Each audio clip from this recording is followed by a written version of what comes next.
उस बंदे के तो रंग ही बदल गए। उसके पास अब हमारे लिए टाइम कहाँ से आ गया भाईजान। उसकी तो हवाएं चेंज हैं, वो तो ऊंची हवाओं का मुसाफिर हो गया, वो तो हमें लिफ्ट ही नहीं करवाता अब जनाब। ये चंद वो बातें हैं जो आप लोगों ने कभी ना कभी किसी ना किसी के मुंह से जरूर सुनी होंगी या खुद कही होंगी किसी ऐसे दोस्त के मुतालिक जो पहले तो आपके पास बैठा करता था, आपको टाइम दिया करता था, लेकिन अब किसी वजह से, अपनी मसरूफियत की वजह से, चाहे वो जेन्युइन हो या ना हो, वो आपके पास अब उस तरह से टाइम स्पेंड नहीं करता जैसे पहले किया करता था। आपके ग्रुप में से कोई एक बंदा जिसको अल्लाह ने ये मौका दिया कि वो खुद को फाइनेंशियली स्टेबल कर सके, वो फतेह गुर्बत से निकलकर ऊपर अपने आप को ला सके, तो उसके मुतल्लिक ये चंद बातें जो मैंने अर्ज की वो सुनने को कभी ना कभी मिल जाती हैं। अब इन सारी बातों में सच्चाई कहाँ तक है और मुबालगा आराई कहाँ तक है, इसको समझने के लिए दो सिनारियो जो है ना वो पॉसिबल हो सकते हैं। अस्सलाम वालेकुम, मेरा नाम है मकसूद अहमद मीसम और आप देख रहे हैं मीसम स्पीक्स।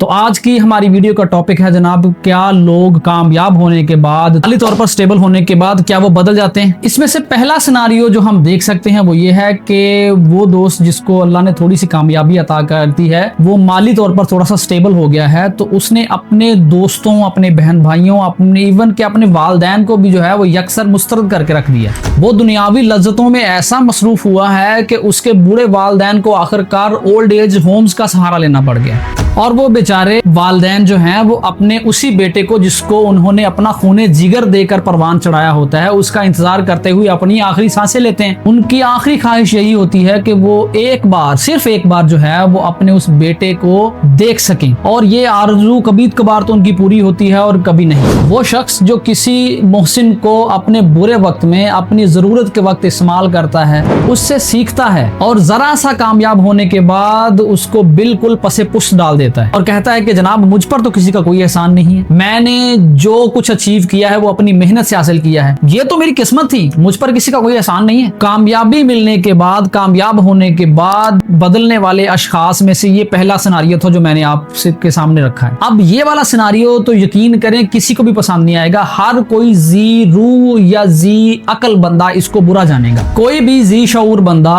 ऐसे शख्स की, ऐसे बदलने वाले की हिमायत नहीं करेगा और मैं भी उन्हीं में से एक हूं। लेकिन ये तो था एक सिनारियो जो मैंने आपके सामने रख दिया उन बदलने वालों का जो कामयाबी आने के बाद चेंज हो जाते हैं। लेकिन इसका एक दूसरा पहलू भी है। इसको समझने के लिए, इस सिनारियो को समझने के लिए हमें एक मिसाल लेनी पड़ेगी। सपोज के आपके ग्रुप में 4 लोग हैं आपके समेत, आप चारों की एक ही रूटीन है, आप इकट्ठे पढ़े लिखे हैं, एक ही तरह की डिग्री आपके पास है, आपके दोस्त जो है वो मुश्तरक हैं, आप किसी एक ही जगह पर बैठते हैं, एक ही रूटीन के मालिक हैं जी आप लोग। लेकिन आप चारों में से किसी एक को समझ आ जाता है कि जनाब ये जो रूटीन हम अपनाए हुए हैं ये हमें कहीं लेके नहीं जा रही, हम कामयाब होते हुए नजर नहीं आते खुद को। देखिए, ख्वाब देखना जो है वो बुरी बात नहीं है, लेकिन उन ख्वाबों को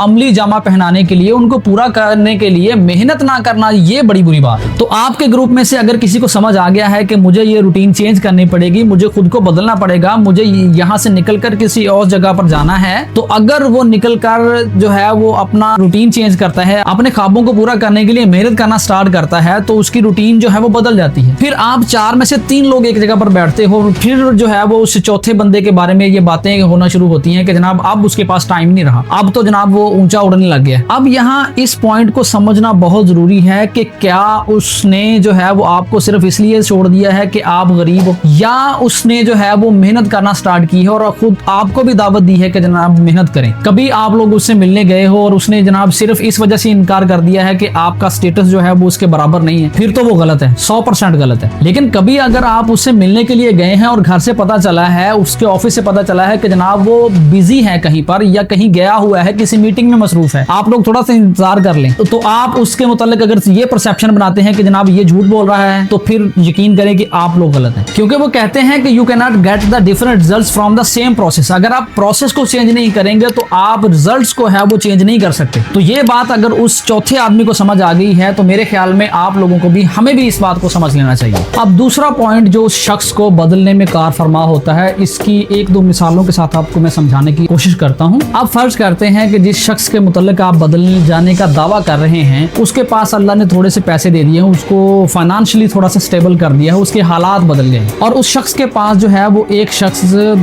दूसरा शख्स जो है वो उधार मांगने के लिए आता है। उसका वो दोस्त हो सकता है, उसका कोई रिलेटिव हो सकता है, उसका वैसे कोई मोहल्लेदार यार दोस्त हो सकता है, और उसके पास गया, उसने कहा कि मुझे फलां काम के लिए जो है ना वो थोड़े से पैसों की जरूरत है, और उस दूसरे जिसके मुताबिक बदलने का दावा किया जा रहा है उसने बिला सोचे उसको जो है उतने पैसे जो है ना वो दे दिए हैं, और एक पॉइंट और एक टाइम फ्रेम का जो है ना वो वादा हो गया है कि जनाब इस टाइम फ्रेम पर आकर मैं आपको आपके पैसे रिटर्न कर दूंगा। लेकिन जब वो टाइम फ्रेम आता है तो वो शख्स जो है वो इंतजार करता है कि भाई टाइम पूरा हो गया है, उसके बाद भी थोड़ा टाइम देता है, और लेकिन आखिरकार थक हार कर जिसको उसने उधार दिए होते हैं वो उससे मुतालबा करता है, फिर फोन करके या उसके घर जाकर या किसी भी तरह राब्ता करके। तो यकीन करें कि उसको आगे से पता सुनने को क्या मिलता है, उसको सुनने को मिलता है कि यार इतने के पैसे से तुम्हें क्या फर्क पड़ता है, या दूसरा जवाब ये होता है कि वापस कर देंगे भाईजान, हम कौन सा भागे जा रहे हैं। तो इस सिचुएशन में आप खुद इंसाफ कीजिए कि अगर एक दो बार उसके साथ ऐसा हो चुका है और फिर कोई तीसरा बंदा उससे वही डिमांड लेकर जो है ना उसके पास आता है कि जनाब मुझे कुछ पैसों की जरूरत है,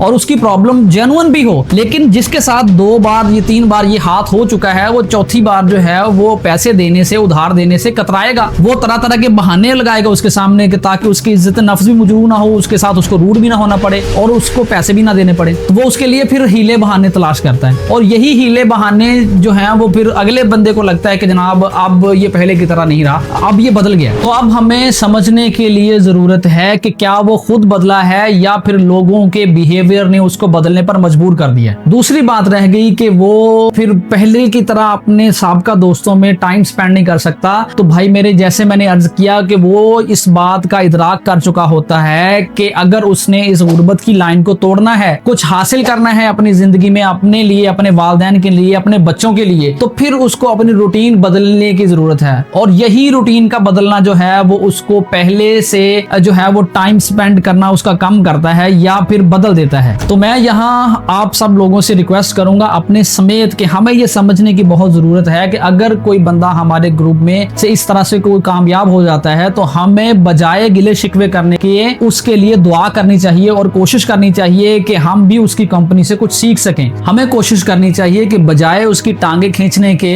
उसको जो इमोशनल सपोर्ट की उस वक्त जरूरत है हम उसके साथ दें, और यकीन करें कि फिर वो बदलेगा नहीं, फिर वो आपको हमेशा याद रखेगा। और यहाँ पर एक और काबिल जिक्र बात जो मैं आप लोगों से रिक्वेस्ट करना चाहूंगा कि जिस बंदे के मुतालिक आप कोई राय कायम कर रहे हैं कि वो बदल गया है, वो अब हमें टाइम नहीं देता, या उसका अब जो बिहेवियर है वो पहले की तरह नहीं है जो हमारे साथ पहले हुआ करता था, तो प्लीज कोई भी राय कायम करने से पहले, उसके मुतालिक किसी नतीजे पर पहुंचने से पहले कम से कम अपनी आपकी जो राय है, आपको जो गिला शिकवा है उसके मुतालिक उसका जिक्र उसके सामने जरूर करें और उससे बताएं कि भाईजान मुझे आपसे ये गिला है। अगर तो वो हुआ जेन्युइन बंदा तो फिर आपके एतराज का यकीन करें आपको खातिर खा जो है वो जवाब देगा कि भाईजान मैं बदला नहीं हूँ, मेरी मसरूफियत में कुछ इजाफा हो गया है, मेरी रूटीन चेंज हो गई है, या मुझे काम ज्यादा करना पड़ता है। और आखिर पर मेरे मुखातिब अब वो लोग हैं जिनके मुतालिक ये राय बन जाती है कि वो बदल गए हैं, यानी कि वो लोग जिनको अल्लाह थोड़ी सी कामयाबी अता कर देता है, जो थोड़े से फाइनेंशियली स्टेबल हो जाते हैं। तो मेरे भाइयों, आपको भी ये समझने की जरूरत है कि वो लोग जो आपके बुरे वक्त में साथ थे,